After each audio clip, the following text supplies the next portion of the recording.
KKR team তাদের প্রথম ম্যাচে এইচআর দুর্ধর্ষ বিদেশি প্লেয়ারকে নিয়ে মাঠে নামতে চলেছে। হ্যাভেন 23 মার্চ কলকাতা ইডেন গার্ডেনের মাঠে সন্ধ্যা 7টায় কলকাতা টিম নামতে চলেছে, যেখানেই কেকেআর টিম বিদেশি কাদের কাদের খেলাবে তাই নিয়ে এতদিন পর্যন্ত কনফিউশনে ছিল সম্পূর্ণ কেকেআর ম্যানেজমেন্ট। কিন্তু অবশেষে তারা ঠিক করে ফেলেছে যে তারা কোন চারজন বিদেশিকে খেলাবে এবং ইম্প্যাক্ট প্লেয়ার কাকে করবে, ভারতীয় নাকি বিদেশি, সেই সমস্ত ব্যাপার নিয়ে তারা মিটিং করে অবশেষে ঠিক করে ফেলেছে। তো আজকের ভিডিওতে তোমাদের জানাবো কেকেআর টিম এবং সানরাইজার্স হায়দ্রাবাদের বিরুদ্ধে 23 মার্চ কলকাতা ইডেন গার্ডেনে যে ম্যাচ হচ্ছে সেখানে কোন চারজন কলকাতার বিদেশি প্লেয়ারকে তোমরা দেখতে পাবে সেটি নিয়ে আজকের এই ভিডিওতে বিস্তারিত আলোচনা করব। কিন্তু তার আগে তোমাদের বলে রাখি, তোমরা যদি হয়ে থাকো চ্যানেলে প্রথমবার, অবশ্যই চ্যানেলটিকে সাবস্ক্রাইব করে নিতে ভুলো না, কারণ KKR, IPL, cricket, team India related সমস্ত কিছু লেটেস্ট ভিডিও তোমরা একটি চ্যানেলের মাধ্যমে সবার প্রথম পেয়ে যাবে।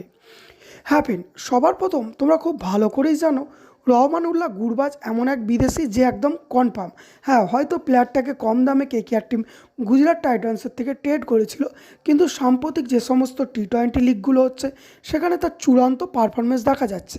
এ থেকে বোঝাই যাচ্ছে রহমানুল্লাহ গুরবাজ কেকেআর টিমের জন্য একদম কনফার্ম। আর তাছাড়া কেকেআর টিমের কাছে কোনো বিদেশি উইকেট কিপারের অপশান নেই। দ্বিতীয় যে নামটা সেটা হচ্ছে আইপিএলের সবথেকে দামি প্লেয়ার এবং কেকেআর টিমের স্টার প্লেয়ার মিচেল স্টার্ক। তো মিচেল স্টার্ক এবং রহমানুল্লাহ গুরবাজ দুজনে কনফার্ম।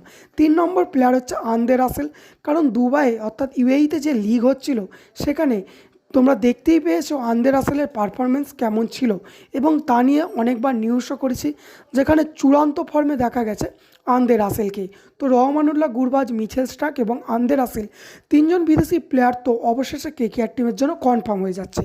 কিন্তু 4 নম্বর স্লটে কাকে খেলাবে সেটি নিয়ে এতদিন পর্যন্ত কনফিউশনে ছিল কেকেআর টিম, কারণ বিসিসিআই শিডিউল দিয়েছিল না। অবশেষে শিডিউল দিয়ে দিয়েছে 22 ফেব্রুয়ারি, আর 22 মার্চ আইপিএল শুরু, আর 23 মার্চ কেকেআর টিম খেলতে নামছে। অর্থাৎ জেসন রয় এবং সুনীল নারিন এই দুজনের মধ্যে কাকে নেবে সেটা নিয়ে কনফিউশনে ছিল। কিন্তু যেহেতু কলকাতা ইডেন গার্ডেনের মাঠে খেলা হবে এবং ইডেনের পিচ মানে স্পিনার পিচ, সেক্ষেত্রে সুনীল নারিনকেই বেশি প্রেফার করেছে অবশেষে কেকেআর টিম।